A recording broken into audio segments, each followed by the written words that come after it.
Car?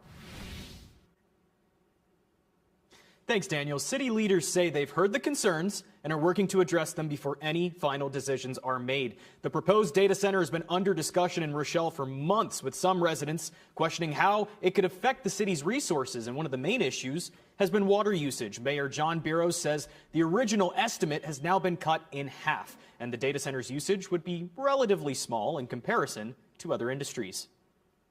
Well, we have addressed those concerns, and one of the main concerns was the water usage, which was at 100,000 gallons a day and now is down to 50,000 gallons a day. And it's in comparison, we have another industry here locally that uses 1.5 million gallons a day. So this is a pretty small in comparison to some of the other users we have. Discussions about the proposed data center will continue in the coming weeks as they review the project and hear more feedback from the community. Daniel?